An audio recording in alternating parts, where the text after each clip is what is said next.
everybody, welcome back. I know it's been a while. I just wanted to hop on real quick and show a planner I'm going to be using as my teacher planner for this next school year. Previously, I have been using the 7x9 Erin Condren monthly planner, so it's just the months and then some note pages behind the months, and it is all filled up, so I can't show that to you, unfortunately, to compare. But this year I was looking for something. I wanted to be able to plan a little bit more in the weekly section, write some more notes and things like that, and I wasn't able to find what I really wanted. I looked at Erin Condren, I looked at the plum paper, and I wasn't finding it. And so I was looking around for some other options, and I came across this company, Colibri Paper Co., I believe it's how you pronounce it. And I figured, hey, that kind of looks like what I want. Let me give that a try. So let's see, I've had this box for a week and I've been sick. I don't know if you can hear that in my voice, sorry. And I haven't been opening it until now. We hope this planner brightens your day. Well, it sure is actually brightening my day. Let's take a look. Okay, so just the box and a little bit of bubble wrap. And I think this one was called the Colibri print. I'm not sure. I love the hummingbirds. It reminds me of my mother, who was a hummingbird fan. So I saw that and I was like, yes! I didn't want anything too dated. Should probably start with this. Thank you. Coupon. This is really cute. Really cute. I'm probably going to put that in there somewhere. Okay, before I get ahead of myself, let's just go ahead and take this out of the plastic before I get too ahead of myself. Okay. Oh, this is nice. This is nice. Okay, how do I describe that? I don't know. Okay. Back to what I was saying. I just had my last name put on here. I didn't want anything too dated or anything like that in case I want to reuse covers, anything like that. It does not have the removable covers like the Erin Condren does, but that's okay. You know, you can take the binding off, Frankenplan, however, you can cut the little pieces. Whatever, make it work, but I didn't want anything too dated. I wanted to be able to reuse it if I needed to, or change out covers if I wanted to. All right, let's open this up and see. Oh, yeah, that's right. I got the little quote on the inside, be the change you wish to see in the world. I know that is not a direct Gandhi, it's Gandhi-esque. But I just always really like that motto, so I kind of have that as my personal mission statement. So pretty. This paper feels nice as well. Okay, let's take a little flip through here. We've got Colibri Paper Co., Artisan Paper Company, proudly made in the USA. I love how we have the hummingbirds and flowers everywhere. My colorful people, my doodle people, you can color to your heart's content on this one. I think I'll have to put all the description, everything in the notes, because I can't remember exactly how I set it up or any of the things that I chose. So I'll have to put that in notes. I'm sorry. Like I said, I sat on it for a while. I ordered it and then I sat on it. And I'm not ready to think about the 26-27 school year yet. So therefore, my brain is not braining and I have forgotten anything I may have done. Okay. But you can color it, and I love that. I love that for me, and I love that for people that like to color. So you've got the 26 full year calendar here, 27 full year calendar here. I like that. I like how it is divided up. I know I did I think I picked the Monday start. I think you could pick a Sunday or a Monday start, and I picked a Monday start. So that is noted here in the calendars. And then when you turn the page, there's a 2026 and a 2027 holidays list. It has what the holiday is, what day of the week it falls on, and then the actual date. That's really nice. All right, then we move into a classroom section. We've got our classroom goals and to do. I love this. I work at a Leader in Me campus, and we have our wildly important goals, and I am the Leader in Me coordinator at my campus, so this will definitely come in handy. I'm sorry if my camera is shaking a little bit, y'all. I'm so sorry about that. I don't know. Oh, it's the fan. I have a fan blowing behind me because I'm warm. I am so sorry. But yeah, no, I will definitely use this for my campus and classroom wigs, wildly important goals, things that I need to do. I don't typically use the class schedule. I am self-contained lower elementary. So I'll probably repurpose this for something else. Oh, I did pick this colorway. I think it was like a space astro. Again, I will have to go back. I'm really into purples right now, blues and purples. That's my dog making noise. Nixie, shh. So I'll probably repurpose this because, like I said, I don't usually use a class schedule. Let's see. Then you move into your year at a glance, starting in July. Love that. Instead of some planners that start in January, even on an academic year, which is weird to me. This one does start in July and go through June. I actually have a work meeting coming up next week or the week after, and it's June. So I'll just like make a little note at the top because I'm working on 26, 27 during my summer break. All right, then we go into the birthday tracker. I haven't used one of these in a while. Usually have it just on my computer, but I'm gonna like having it back into my book again. My password tracker, use that for campus specific, school specific things. A lot of times what I'll do is I'll write my campus specific things down, and I'll end up taking this page and transferring it from planner to planner, like just taking the page out and putting it into a slip pocket in another planner, so I'm not having to rewrite things constantly until it just gets so mixed up or outdated that I do have to rewrite it. But there's one hack so that you don't have to keep rewriting things. Just take a page out, move it on over.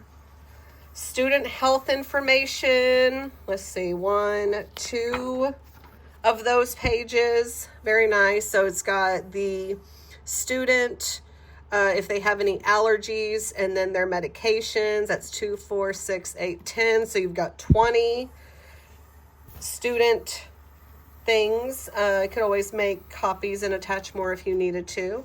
Then you move into a behavior log. Did I mention that this was the teacher edition of the 7x9 Colibri? I don't think I did, because again, my brain is not braining. Sorry about that, but this is the teacher edition. Behavior log. Date, student, behavior, and action taken. Love that. And then you also have a communication log.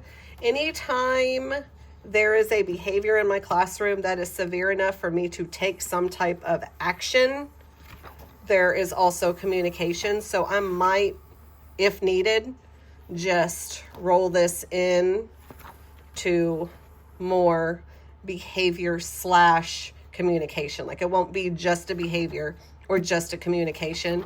It will be combined behavior and communication tracking. So 2 behavior pages, 2 communication pages. Next, you move into your expense tracker. I hope I don't need to use 2 pages for expenses, but I mean, we'll see. I do like how it has a reimbursed.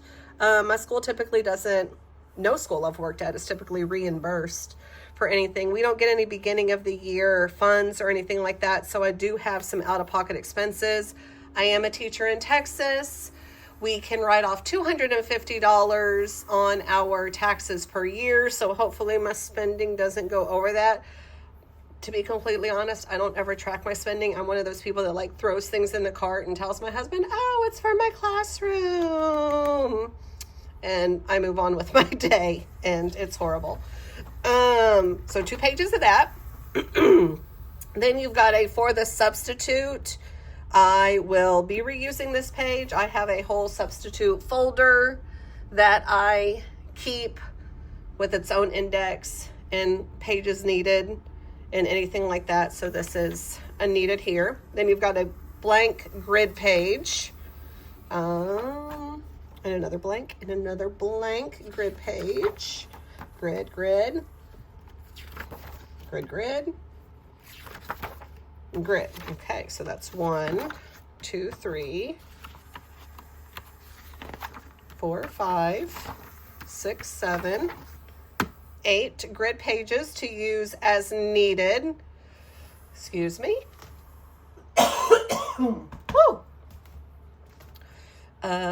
For anything that you need, seating charts, more communication, beginning of year notes, keep up with PD tracking, anything like that. You've got some pages here. Then you go into your checklist section. Again, very light. You can color and make it beautiful with the hummingbird and the flowers. You've got this blank section here to use however you want to. Blank, lined, and then dot grid. And then you move into your checklist. You've got 1, 2, 3, 4, 5, 6, 7, 8, 9, 10, 11, 12, 13, 14, 15, 16, 17, 18, 19, 20, 21, 22, 23, 24 spaces. I could have just counted the shaded ones and not had to count all of them. This does have 24. Hopefully that will work for me. Typically I have 22 as my max students, but this year they did put up to 24 in our classrooms. So hopefully that will be fine. For spaces here, 1, 2, 3, 4, 5, 6, 7, 8, 9, 10, 11, 12, 13, 14, 15, 16 assignments or whatever it is that you're tracking across. I was thinking that I would use this front one to keep track of all the beginning of year things that the students that I have to have turned in from each individual student. Maybe we usually go on 1 or 2 field trips, make sure I have their field trip forms. If they need a lunch for that day, like this will just kind of be like a high overview. And hopefully I'll keep my same kiddos all year long. I hate when they move on me. I understand why, but I still hate it. Let's see how many checklist pages we have. We've got 1, 2, 3, 4, 5, 6, 7, 8, 9, 10, 11, 12, 13, 14, 15, 16, 17, 18, 19, 20, 21, 22, 23, 24, 25, and 26. I do plan on using these checklist pages for my everything. Like I said, I want to keep any forms turned in, money turned in. I want to keep track of their testing, reading testing, math testing, so I can see the progression of how they're doing across the school year. I also plan on keeping all of their 9 weeks grades in here for all subjects. And for me, self-contained, lower elementary, this will be enough for me. If for some reason it's not, I would make a copy and just add them to the end. That is my plan, and I'm really, really happy. I love that they're at the front too. I am a out of sight, out of mind person, unfortunately, and a lot of times with checklists in the back, I end up like pulling a random grade sheet out of my file and using it and then forgetting, oh yeah, I've got this. So I'm really glad it's at the front. Gonna definitely try to make this useful for me this year. Then you move into your month. So we've got July, August, September, October, November, December, January, February, March, April, May, June. And really I was just counting on camera because like I said, I just opened it up and I want to make sure there's no misprints or anything like that I need to be aware of. All right, so let's look at what is in each monthly section. You have your high overview master to-do list for the month. Then you go into your monthly calendar. Nice large boxes, easy to read, does have the holidays in here. Looks like there's some shading for the part of the month that is not part of that month's focus.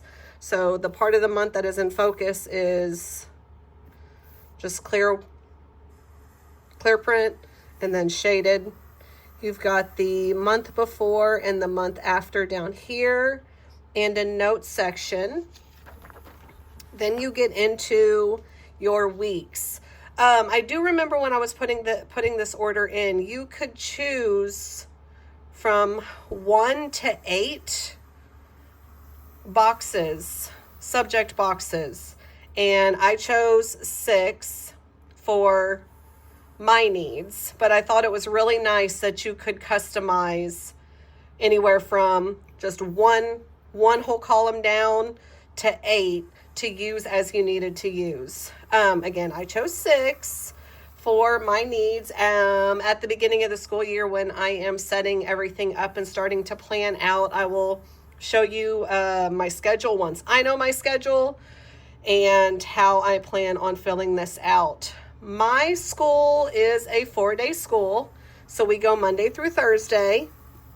Fridays are reserved for small group instruction for invited students and professional development days. I typically get 1, sometimes 2 Fridays off per month because we have long days, Monday through Thursday. 7:15 to 4:30 is my teacher day, Monday through Thursday.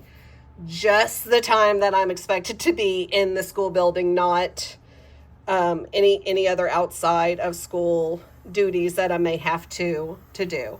So believe me, them 1 to 2 days of Fridays off is so welcome. Okay, back to this. So you've got your Monday through Friday here. You've got a small Saturday and a small Sunday. I liked this. I like to know if I have something coming up on the weekend so that as I'm working through my week, if there's things that I need to kind of carry over, I know if I'm already going to be super stressed on the weekend or not.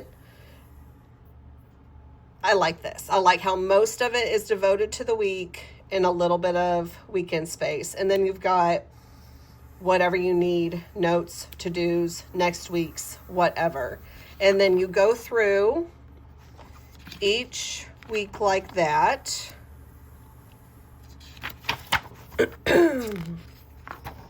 And then you get to the back and you have some notes pages. So you have 1, 2, 3, 4, 5, 6, 7 notes pages before you get to the next month. And I love this. The whole reason I was using the Erin Condren monthly last year was because I mostly like to see what I'm doing for the month with my meetings and anything that's coming up.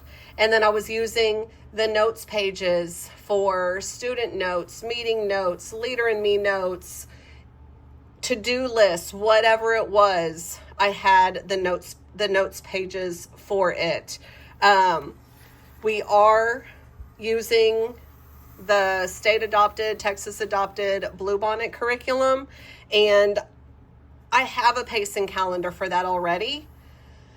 However, I wanted to be able to put it for the week to be able to see, plus any notes. So this actually won't have a whole lot going on. I might have more notes for my science and social studies than I do the reading and the math parts of the curriculum.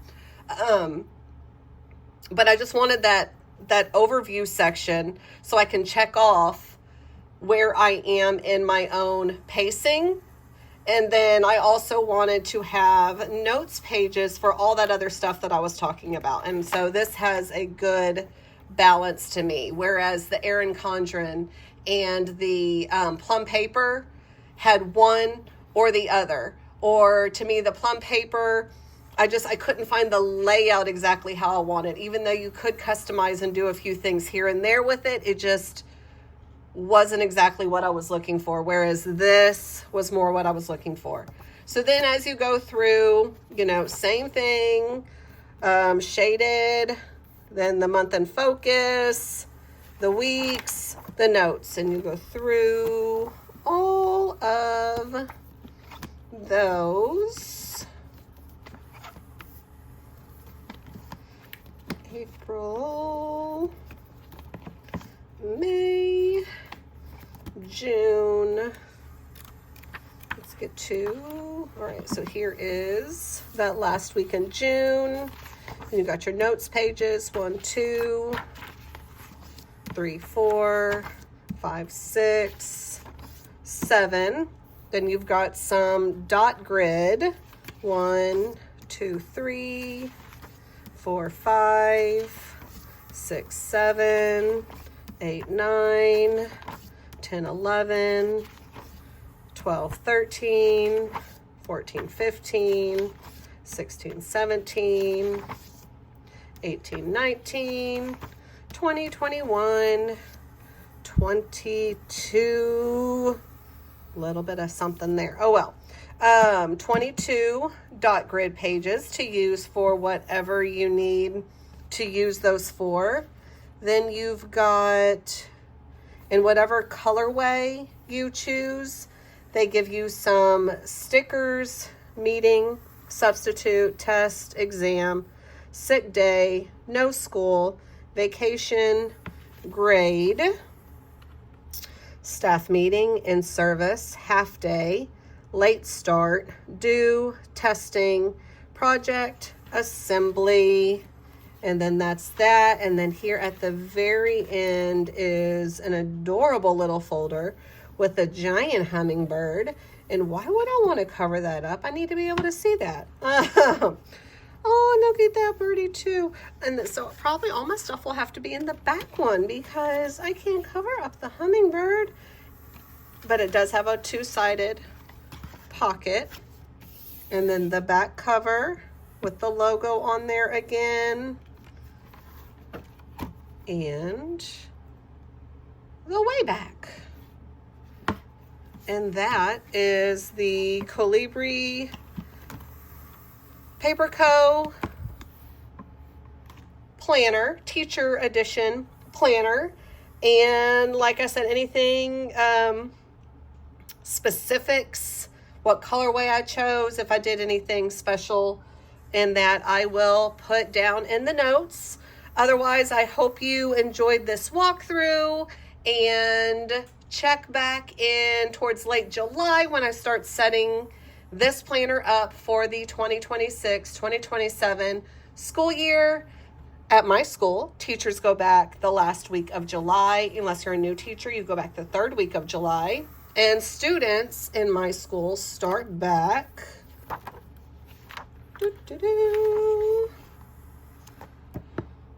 August 3rd. August 3rd. So I will be starting to plan towards the end of July for this next school year. Again, thank you so much for watching, and I'll see you next time. Bye, everybody.